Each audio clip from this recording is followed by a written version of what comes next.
सभी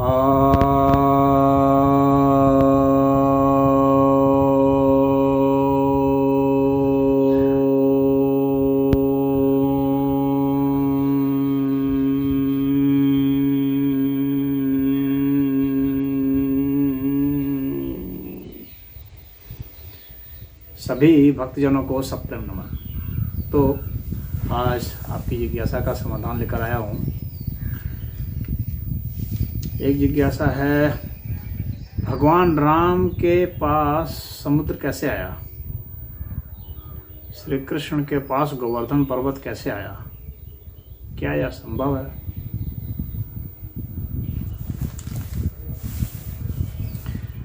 ऐसा है कि अमूमन हम लोग ऐसा समझते हैं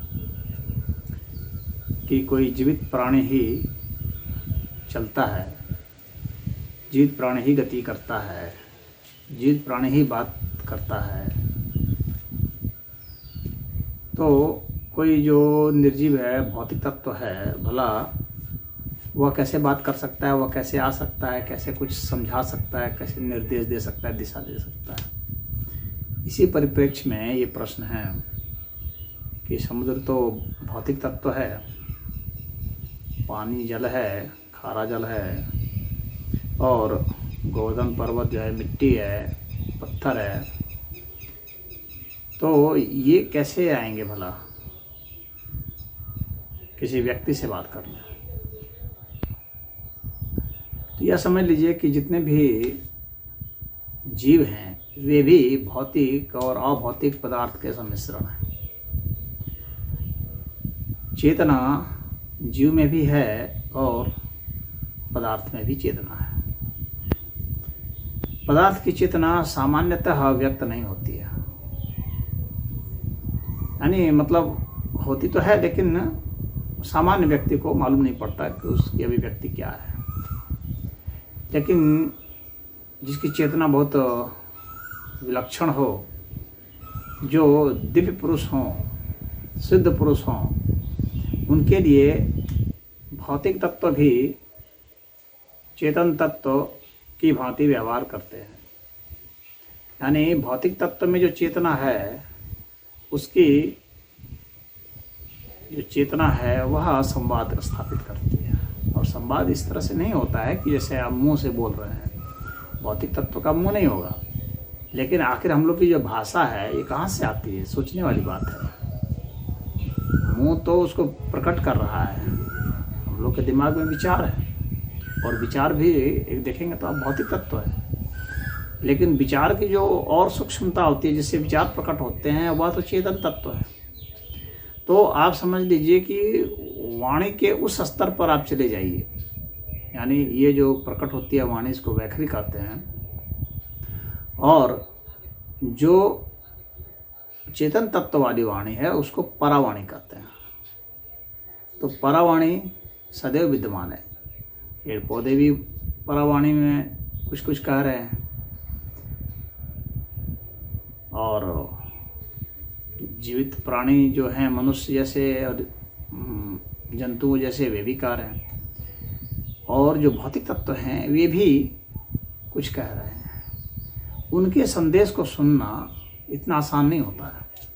आप बहुत गहराई में उतरेंगे, ध्यान की गहराई में, तो आपको मालूम पड़ेगा कि नदियों का क्या संदेश है, सूरज का क्या संदेश है, हवाओं का क्या संदेश है। जो कार्तिकेय थे तो उनके बहुत सारे गुरु थे, उनमें आकाश भी गुरु था, उसमें हवाएं भी थी, और धरती भी। यानी जो हम लोग निर्जीव तत्व कहते हैं वे भी गुरु हैं, वे भी आपको संदेश दे रहे हैं। लेकिन उनका संदेश लेने के लिए आपको ध्यान की गहराई में उतरना पड़ेगा। हम लोग के दिमाग में इतनी हलचल है कि हम लोग उनके द्वारा जो संदेश आ रहे हैं वो नहीं लेते हैं। ये पूरा अस्तित्व संदेश देता है। हम लोग के दिमाग में भी कहाँ से आइडिया आते हैं, कहाँ से आते हैं, वे भी इसी अस्तित्व से आ रहे हैं।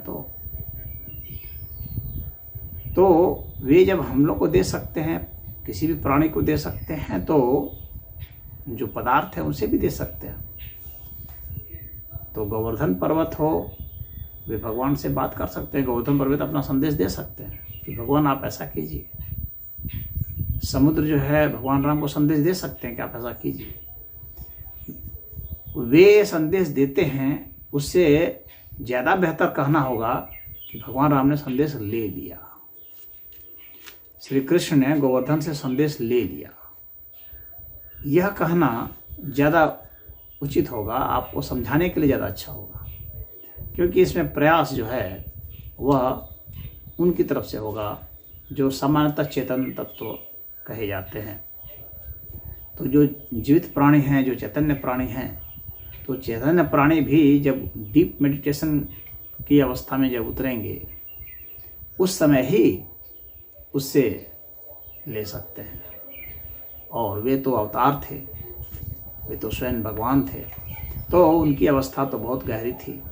तो वे चेतन तत्व से उनका हर समय संबंध ही है, तो उनको किसी भी प्राणी से या किसी भी भौतिक पदार्थ से, किसी वस्तु से या किसी ऊर्जा से उनको संदेश लेने में कोई दिक्कत नहीं है। संदेश तो यहाँ कण कण में छिपा है।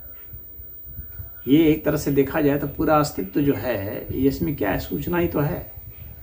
सब सूचनाएं ही हैं। सूचनाओं का स्थूलीकरण जो है वह वस्तु के रूप में है। सूचना जब स्थूल होती है तो ऊर्जा के रूप में है। ऊर्जा जब और स्थूल हो जाए तो वस्तु के रूप में है, भौतिक पदार्थ के रूप में। तो इसमें कोई भी विसंगति नहीं है कि भगवान राम के पास समुद्र कैसे आया। भगवान राम के पास समुद्र अपने चेतन रूप में आया, न कि भौतिक रूप में। तो चेतन रूप में भगवान राम के पास आया और भगवान राम को संदेश दिया। गोवर्धन जो है भगवान श्री कृष्ण के पास आया चेतन रूप में और वो संदेश दिया। और हम लोग के पास भी, सबके पास आते हैं और वे संदेश देते हैं। लेकिन जो सामान्य आदमी है वो कहेगा कि ये तो लोग पागल लोग हैं, ये तो पहाड़ों से बात कर रहा है, ये तो हवा से बात कर रहा है, ये तो आकाश से बात कर रहा है। इसका मतलब इसका दिमाग खिसक गया है। इसीलिए जो सिद्ध पुरुष होते हैं वे वैसा नहीं बात करते हैं, जिससे कि वो जानते हैं कि ये लोग क्या सोच सकते हैं, इसलिए वे चुप ही रहते हैं। मन ही में जो संवाद है वो मन ही में होगा। लेकिन जब एक कवि उसी चीज़ को लिखेगा, प्रकट करेगा, व्यक्त करेगा, तो वो तो लिखेगा ना कि उन्होंने उससे बात की। तो यहाँ कवि की बात झूठ मालूम पड़ेगी, लेकिन यह बात झूठ नहीं है, यह बात सच है। इसके लिए आपको ध्यान साधना में उतरना पड़ेगा, क्योंकि ध्यान की गहराई में क्या होता है कि आपकी चेतना और पदार्थ की चेतना एक हो जाती है। वहाँ पर आप एक अलग डायमेंशन में प्रवेश करते हैं, जहाँ पर कि आप जो है एक प्राणी दूसरे प्राणी के बीच में कोई भेद नहीं रह जाता। ऊर्जा और मांस में भेद नहीं रह जाता। आपके स्तर, आप जिस स्तर की आप में ऊर्जा है, उस स्तर की ऊर्जा और जो कोई पदार्थ है उस स्तर की ऊर्जा, दोनों में बिल्कुल अखंडता रहती है, निरंतरता रहती है, कहीं कोई भेद नहीं रहता। ये अखंड अस्तित्व मालूम पड़ता है। तो उसकी जो चेतना है, उसमें जो संदेश हैं छिपे हुए, वे रिवील हो जाते हैं। वैज्ञानिकों को इसीलिए तो बहुत सारी चीज़ में मालूम पड़ गए। बहुत सारे खोज जो हुए हैं, इन्वेंशन हुए हैं, वो इसी तरह से हुए हैं। उनको संदेश आ जाते हैं। रिलैक्स होकर के सोएंगे, रात को संदेश आ जाएगा आपको।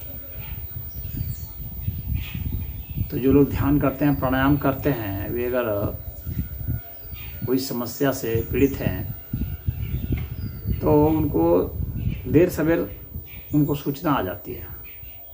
उनके मस्तिष्क में प्रस्फुटन हो जाता है उन विचारों का। तो वो अस्तित्व से ही आता है, जिसको कि आप अभौतिक समझते हैं, उनसे आता है। जो चेतन तत्व है उनसे आता है। और वहाँ पर कनेक्टिविटी हर समय है, निरंतर है। वहाँ पर कहीं कोई ब्रेक डाउन नहीं होता है। बस आप कितना रिसीव करने, आपका रिसीवर कितना तगड़ा है, बस इसी के ऊपर है। तो आपका माइंड जब उस स्टेज पर उतर जाए कि वो रिसीव कर सके, तो आपको पता चल जाता है कि सूचना क्या है। तो वो उसी स्तर पर उतर करके पता करना है। ये जो आपकी जिज्ञासा है उसका समाधान यही है। हरि ओम।